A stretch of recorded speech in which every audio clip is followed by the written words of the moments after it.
So I went on holiday recently for a friend's hen do, and one of the girls I was there with, she was telling me how the last time she was on holiday, she just one day on holiday, she was on the beach, an hour later she was giving birth and she did not know she was pregnant. She had no idea until literally the baby was coming out of her. And I was like, I actually cannot believe this is real. And it's just been my Roman Empire ever since. I haven't stopped thinking about it. Wow. And so I looked it up and it's a real thing. It's called a cryptic pregnancy. Loads of people have had them. And on TikTok, I went on and there's so many views on these videos of other people that have had cryptic pregnancies. One of this woman that she was like working in Nando's. Gave birth and on then her shift. she gave I saw birth that one. on her shift. Crazy. So loads of people have been posting. So there's over 100 million views on TikTok. I think people have started, I think it's kind of been a domino effect, this sort of thing. One person posts and then more people post onto that. And there was a study that was published in 2002. They've said that in the UK, every year there's about 320 cryptic pregnancies, which is bizarre to me because, if it wasn't for that one TikTok I've seen, I only saw that TikTok, the girl Nando's, I wouldn't even know anything about it. So joining us here to talk about her experience is Tawana, Emmanuel and River. Welcome. We have a baby in the studio. Your first baby we've had. Say hi. Hi. Nah, she's chilling. She doesn't want to say hi. She's just having a milk. But thank you so much for coming in, guys. This is so exciting. It's okay. Thank you for having us. Yeah. Tawana, tell us a little bit about your experience. Bruh, I feel like my experience was just a movie. Just the whole thing. Even when I say it out loud, I literally feel crazy. So basically, I was just like any other 22-year-old. You know, you're going out. I was having fun. I was going on holidays. Cocktails on the story. Marbella. I was doing it all. Like, so... And so you're 21, did you say, at the time? At the time, I was 21. Now I'm 22. So, yeah, I woke up one day and I just was hyperventilating really bad. I feel like I couldn't breathe. And then I called my mum and I'm like, Mum, I feel like I'm going to die because my chest actually felt like it was caving in on itself. And then I called my mum and she's like, you know what, call the ambulance. I called the ambulance. At the time I was living alone. My only problem was I lived in a flat, so I couldn't get to the door to open the door. So I literally had to use all my energy, buzzed the people in. And when I buzzed them in, I literally collapsed and woke up at the hospital. And because I was drinking a lot of Ray and Nephew. And you weren't visibly pregnant. You weren't bigger. No, your clothes were fitting. Nothing was bigger. Nothing. I didn't gain weight. I wasn't throwing up. There was literally nothing. And you were 8 months pregnant at this time? 8 months pregnant. And all the symptoms that I had at the time were leading towards kidney failure.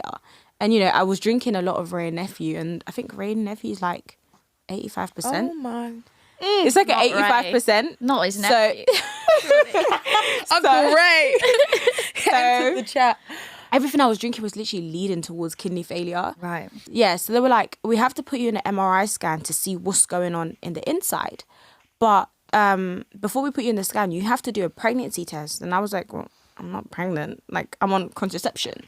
He's like, no, you just have to do a test because if we put you in this machine, the radiation could affect you and the child and you could have really bad complications. So I was like, okay, cool, I'll do the test. Negative. The pregnancy test was negative. Cool. I've given it to him. Everything's fine. We're about to go in. And then there was a nurse in the room that kept saying, oh, I don't know. I've seen this before. And she was like trying to like edge on the doctor, like, no, my sister.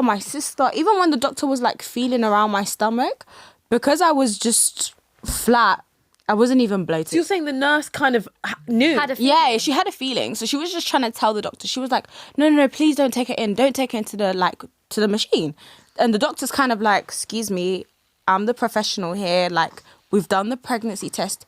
She's fine. And she's like begging them, literally. She wanted to cry. And then the doctor's like, okay, cool. Let's just get the scan. We'll do the baby scan. When they were putting the jelly, I just felt like, oh my gosh, this is so stupid. Yeah. Whatever. But I'm just doing it. She scans it and everyone in the room just goes silent and is just looking at me. And then the nurse runs out and then the doctor's just like looking at his notes. He's looking at everything. And I'm like, what's wrong now? Like, what's going on? I'm getting very agitated.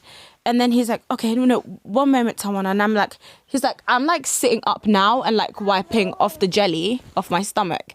And he's like, Tawana, okay, I need you to sit down. You're pregnant. And I'm like, how? I just did the test. I've got the implant in my arm. I'm not pregnant. And he's like, no, Tawana, you're pregnant, but that's not the problem. you're estimated about to give birth in 4 weeks. We don't know if it's going to be 4 weeks, 5 weeks, or even next week. Like, because you're so far along, we can't tell you when you're going to give birth. And then he flipped the screen to me. I'm thinking, no, this man is lying. Maybe I'm just going to see like a little, a spot or something. You just come back from holiday. Yeah, I'm just thinking like, okay, maybe, I'll do an abortion or, something. Like, I'm not ready to have a baby. I'm 21. This is not planned. He's like, that's out of the way, Tawana. Like, you're literally going to give birth. We advise you start preparing. Like, what was going through your head? Like, you have to then tell Emmanuel, like... Yeah, I have to tell Emmanuel, like, there were so many things that were going through my head, but... Oh, sorry, I don't think... Oh, Riri, stop. It's all right, River's just having a little... and she's wiggling around. She's getting a nice little hug. Okay, yeah, I think she wants to go to her dad. Oh, that's all right, come across. Okay. Oh, a little waddle. River's just relocating to Emmanuel's seat. Sorry. So many things were going through my head, but the main thing that was going through my head is this is not real. Like, I don't want this. I don't want a baby. I don't just no. Like, this is fake. And like, I started like having a panic attack because imagine someone is telling you, yeah, you've got 4 weeks to get your life together. You've literally been just living a wild, crazy life, going partying, going to the club, going on holidays. A baby was not in my And how did my plans. How did you tell Emmanuel what happened? So that was like the biggest and hardest thing. He was just kind of like, no, you're lying. Everyone thought I was lying. Everyone. My mom thought I was lying. My dad, nobody believed me until I put a scan on the table and I showed my mom and dad a picture of a baby and showed them like my doctor's notes to say, look, yeah, I'm giving birth. And how did you find it? Yeah, what about you? How did you react? Of course, I didn't believe, it didn't seem believable because how? I just thought, you know what? No, not that she was trying to trap me or anything, but just it's not really believable. I remember I was at my mate's Yuji's house and she was telling me, and I was just sitting there. So that's why I told my mate. I told him straight away. I was like for me to even tell him is because I had like a sense that, you know what, this could be true. So this is what I'm telling you. He couldn't even believe it either. What was your lifestyle like beforehand? Well, I was working in the music industry, so we do move a lot, and I'm looking at it, I'm like, this could potentially slow me down. Well, yeah, it's just not what either of you guys planned, right? And now River's sat here. How old is she now? 1. She's 1. So cute. So let us know why you began to share your story on social media, and you've actually got quite a good career out of it. Yeah, so basically, I went through this thing when I was going through my cryptic pregnancy. I needed like a quick sum, like a sum of what it's going to be like to not only be a mum, but to be a young mum. And every time I'd go on social media, there was literally like nobody was speaking about it. I'd literally like type in cryptic pregnancy and I could not find any single story.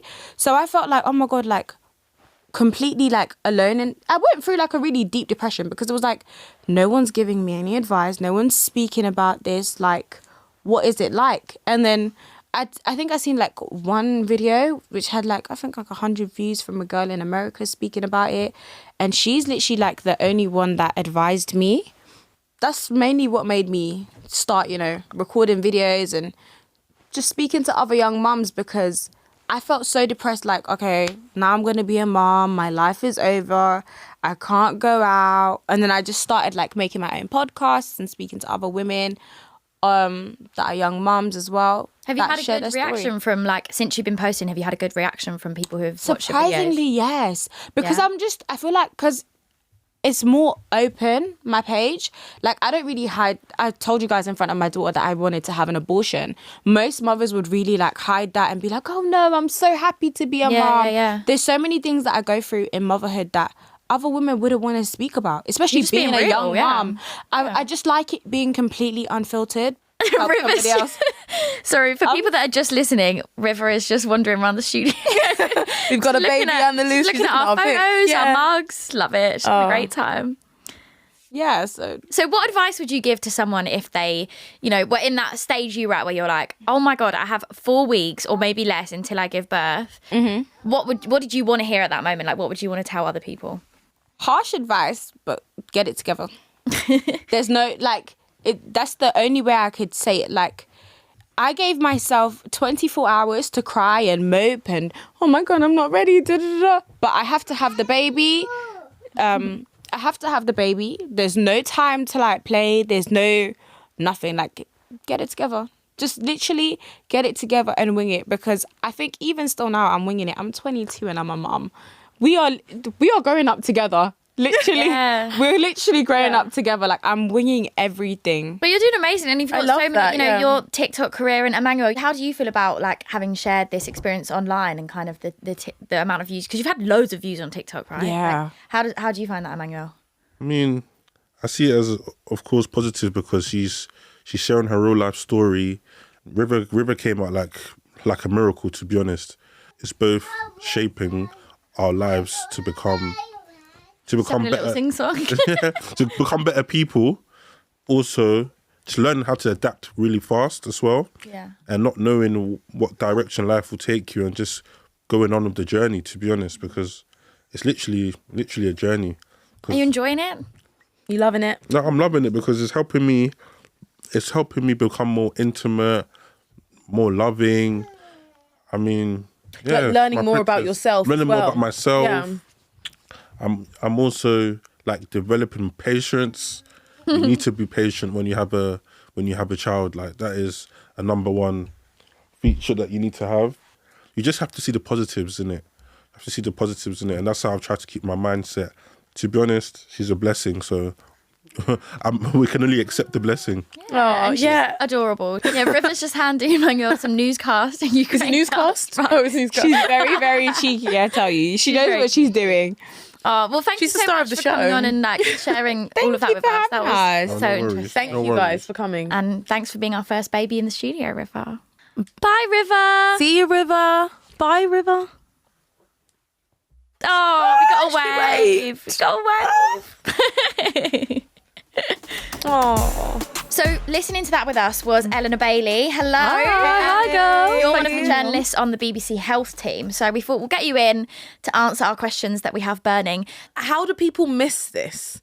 The symptoms that you would be looking out for are the same as pregnancy symptoms, except it's just with a cryptic pregnancy, the person who is pregnant just doesn't pick up on those indicators. So, the typical symptoms to be looking out for would be a missed period or implantation bleeding, weight gain, fatigue, a change in skin type, or you might experience, say, weird taste, smells, or food cravings. And there are all good indicators that you could be pregnant. But someone who's experiencing a cryptic pregnancy might not associate those things with being pregnant. Well, there could be a lot of other things, right? Like Exactly. fatigue and all those things, and like that they could be anything. And I guess if you've never been pregnant before, You wouldn't know. you wouldn't be like, oh, I'm probably So pregnant. what is a cryptic pregnancy then? So a cryptic pregnancy is a term used when someone is pregnant and they don't realise until a lot further into the pregnancy. And they might even realise when they're actually at the point of giving birth.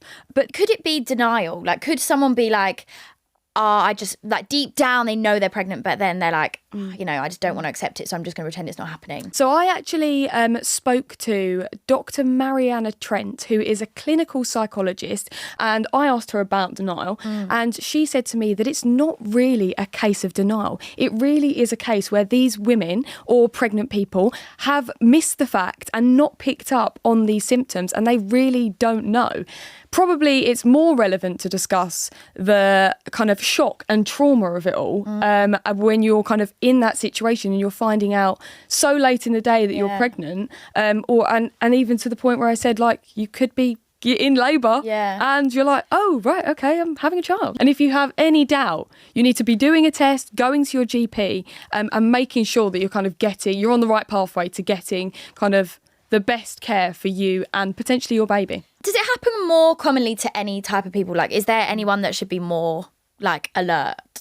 Yes. So technically anyone could have a cryptic pregnancy, but there are certain kind of areas where people might be more likely to experience one. So, for instance, if you've just given birth and you're breastfeeding, people often think that then they are protected against pregnancy, but that isn't foolproof. So you may well be breastfeeding and thinking, yep, that's my form of contraception, and then still fall pregnant. That is a thing. Or if you suffer with polycystic ovary syndrome, your periods might be quite irregular and all over the place then I was anyway. going to say, some people don't have like a monthly, Exactly. really regular period, so I guess you would kind of miss, Or being on contraception could change your period Yeah. and you don't really know what it's like. Exactly. So you wouldn't have that as an indicator. Or if you're perimenopausal and you're in your 40s, you might think there's no chance of me kind of falling pregnant, so you don't feel the need to look out for it. But again, you could be pregnant. Or if you've never been pregnant before, like we said. Well, Tawana, she had no idea what she was looking out for. Exactly. You wouldn't know. And especially if you're not trying, I think then you would be less conscious about that. Well, thank you so much for being on the pod, Eleanor, and thank you just so much for decoding having that. me. Gosh. Yeah, probably a bit much to take in. Sorry. Honestly. It does leave you thinking, oh God. I'm going to go sit in the corner in a minute and I'm going to sit and think about this. Could be with child. Pregnancy test. Honestly, but yeah, no, thank you so much, ladies. Thanks. Thank you. It's It's been a pleasure. Okay, thanks so much for watching Reliable Source. We'll be back every week. You can listen to the podcast on BBC Sounds. And until next time, Always get your news from a reliable source. Bye.